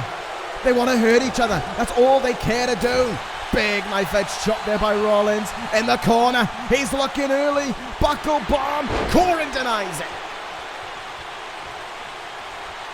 And a big back body drop has Rollins reeling momentarily here up against the ropes now. Not where you want to be with his sick prick, whatever he has in mind, using the ropes for an inverted Alabama slam. A second in this contest. You've got to think about how much that does to the back of Rollins and to the knees of Rollins, the most damaged parts of his body after that historic and potentially never to be broken 729-day reign as ECW champion. But he main events his second WrestleMania in a row here. And he's looking to do everything he can to avenge those who have fallen to Corin. And to stake his claim as the greatest of all time and to put Corin down for good. Rollins, what the world? You gotta risk it all at WrestleMania. He tried, and oh my, the pure strength of Corin. Hooks him in again. And drives him down again with that fisherman-like suplex there. And again he goes back to the submissions. Regal stretch being applied here by Corin. Wrenching on Rollins here. Tightening up the body and causing agony again to all those ligaments I talked about. Corin is the guy who will study all of the injuries. He will look for the slightest bit of injury within a guy and try and capitalize on it. But Rollins ain't letting that happen. Sling blade, standing moonsault follows up after it. Rollins is getting right back into things here. Springboard, Phoenix Splash. You said you wanted the GOAT, Corin. Well, now you've got him. Oh my word! Cover to win! No! On the biggest stage of them all, Seth Rollins just broke out an inverted Phoenix Splash. He has been going to the well for some new offense here against this man, and I don't blame him. Rollins has him in, counter by Corin, knee in the gut, forearm, countered, knee, countered. These guys know each other so well, but Corin just relies on his strength and launches Rollins halfway across the ring. Oh, and of all the taunts, how considerate given what we just saw earlier this evening with the retirement of The Undertaker. That's why Corin did it. Everything he does has a meaning behind it, has an action behind it. He fakes Rollins out there. That says about the mind games of Corin. He'll take that right on board and realize that he's got Rollins' number. Rollins went for the cover-up. Corin used the fake out. And for the third time in this contest, Rollins is wrapped up with nowhere to go for an inverted Alabama slam. But he comes right back because that is what the GOAT can do. Corin wanted this and he's getting it right now. Big forearm from Corin there. Misses the lariat. Oh, you don't want to do that. You come at the GOAT. You best not miss. Go! Face buster there by Rollins. Hooks both legs. Shoulders down, and it's still only good for a count of one.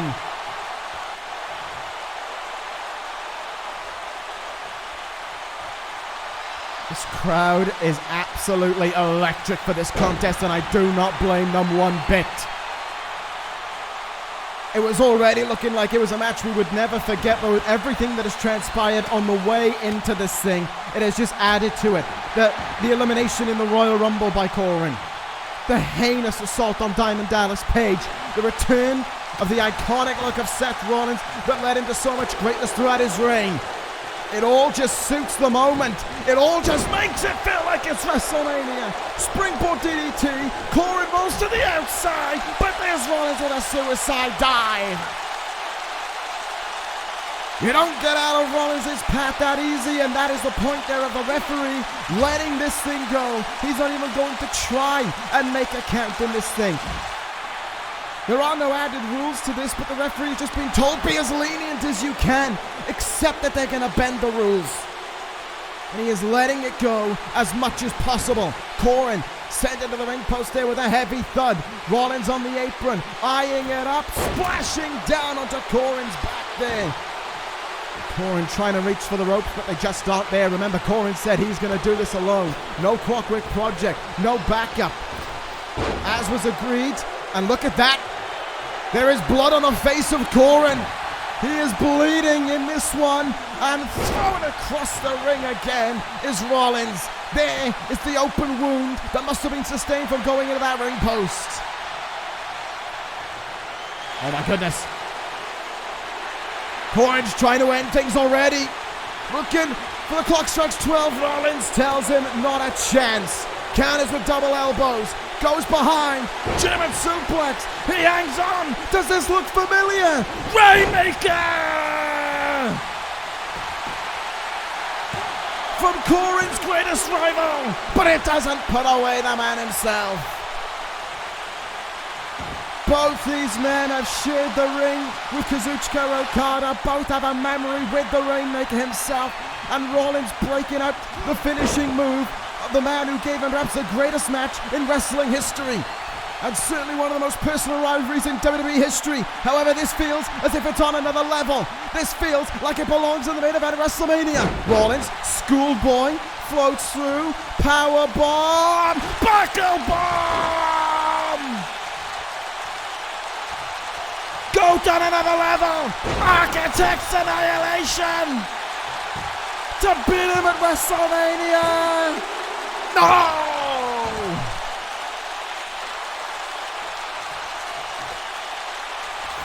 Incredible there from Rollins. And he's not letting up. He knows he doesn't want to give Corin time to breathe. Rollins to the top rope again in this thing. Eyeing up with blood in his eyes. Inverted. Oh! Clock strikes 12 on the way down. 2 and... Oh, Rollins kicks out of 2. And look at the blood on the face of that man. He is pouring blood. All I can say, good for him. He deserves every ounce of blood he loses in this ring. But that was something else from that counter there. That clock strikes 12 on the way down was something I've never seen from Corin and never seen countered like that in my life. Rain killer.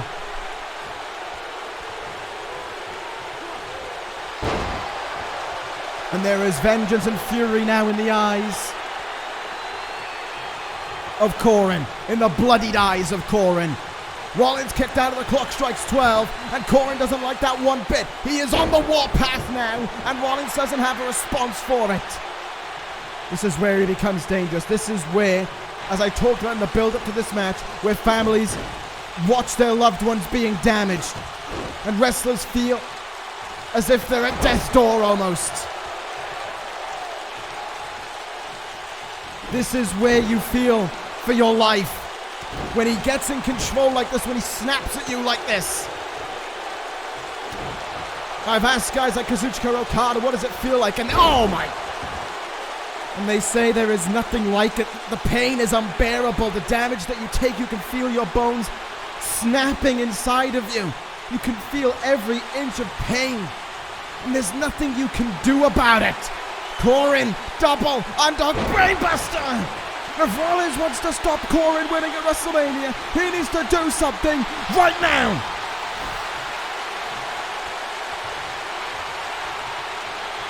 And you want to talk about snapping? Back to those critically injured knees of Rollins. It's the Indian Deathlock. Men have tapped to this before. John Cena was put out injured for months by this. He wrenches it in the middle of the ring on Rollins' surgically repaired knees. Surgically repaired knees that he came back early from injury from to face Kazuchika Okada at Survivor Series. And Corin lets go. The sadistic damage is done. Now it is time for the physical damage to finish off Rollins at WrestleMania. Clock strikes 12. Rollins says no. He breaks it.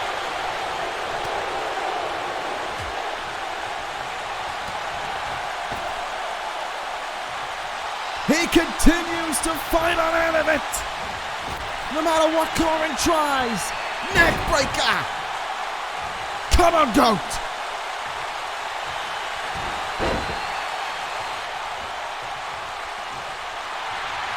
Trying to do whatever he can in this moment. Sends it into the turnbuckle. And he's perching him up on top. And this is just iconic Rollins. You know what's coming next. Superplex. Float over.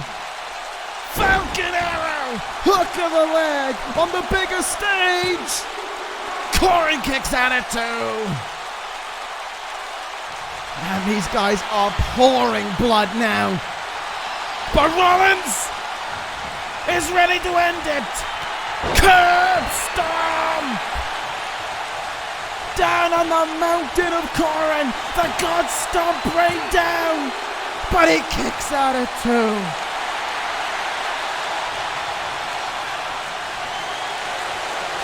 He kicks out at 2.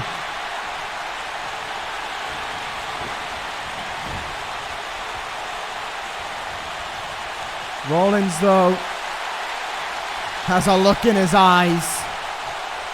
As if he knew that wouldn't be enough. As if he had something else up his sleeve. To make sure he put him away. Give the bastard what he deserves. Wait. Oh, inverted superplex. Floats through. Are you kidding me?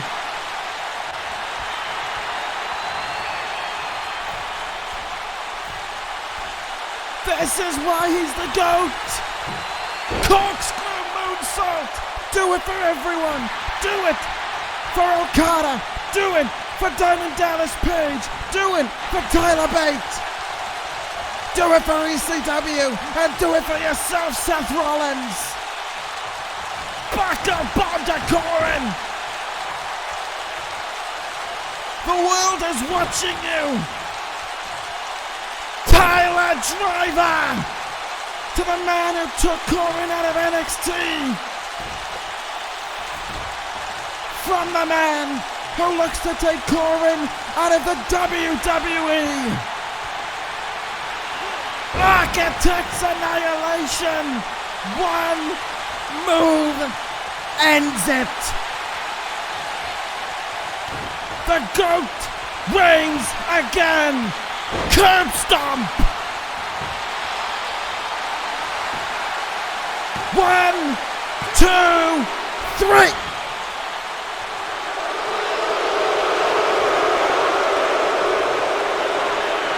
What?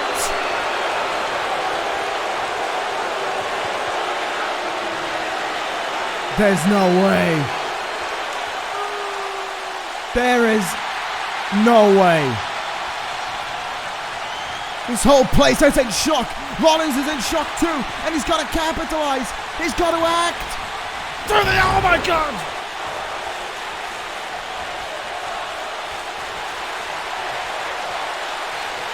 Oh my God, he's up to his feet. After all of that, he's still standing. How is this happening? Rain killer. Come on, Rollins. He's saying it's over. He smacks his bloodied head and he says it's game over. The look is in his bloodied eyes. Clock strikes 12. Come on, Rollins, please. Hooks the leg. 1, 2, 3. Yes!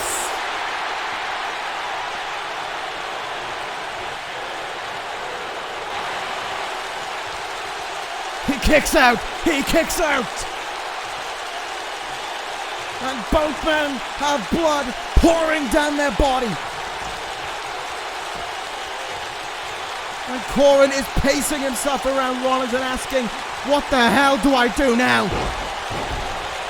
They have thrown their best shots at each other, and they've kicked out of both of them. They are losing blood by the minute, and they still fight on.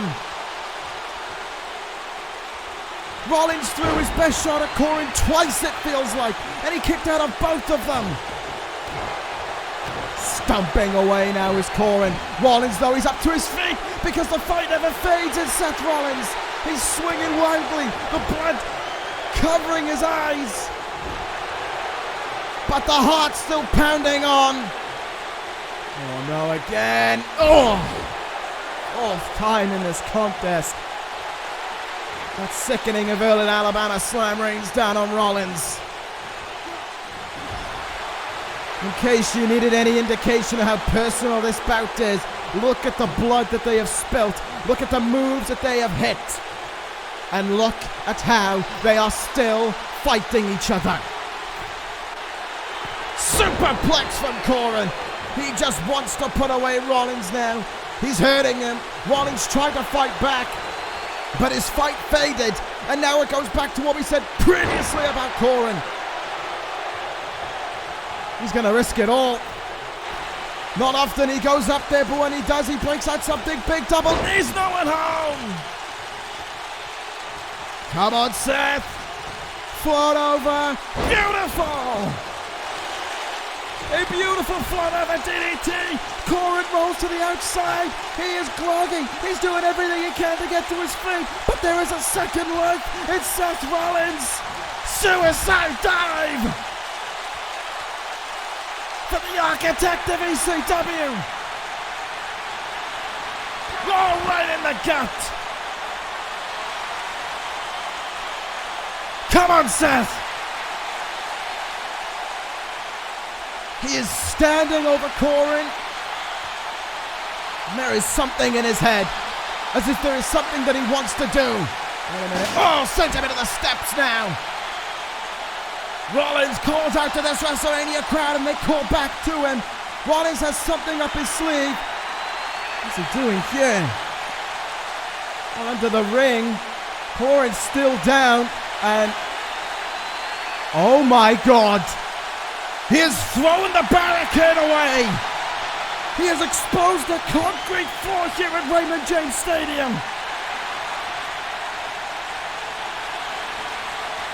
This is how personal it is to Seth Rollins. He is willing to finish Corin permanently on the concrete curb stop. No! Oh, good God. A power bomb on the concrete floor. Rollins' head just bounced off that concrete and back in the ring. It bounces off the mat with another rain killer. Rollins went to the sick and twisted place that Corin goes to. But Corin, he had something up his sleeve thing, like a last-ditch effort to counter it. He stepped back for a moment there. Oh my God. No. No. No, no, no, no, no, no, no, no, no, no, no. No, you... no! Rollins, do something! Do something! No, no, no, no, no!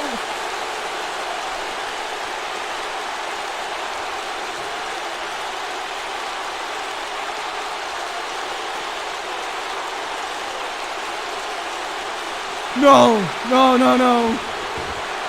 No, this can't happen. This can't be happening. Please. No. Clock strikes 12 on Rollins. Corin hooks the leg. 1, 2.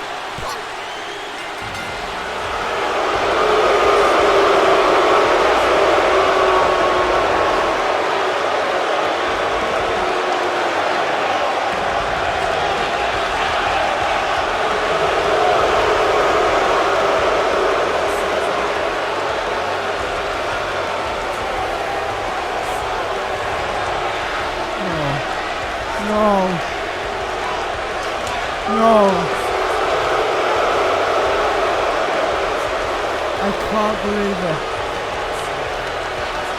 He did it. He did it. With a sickening thud that echoed for the world to hear. And the clock strikes 12 after it. Corin has beaten Seth Rollins. This might well be the darkest day I have ever seen. It's certainly the darkest ending to any WrestleMania there has been. Your winner, is calling. Good night.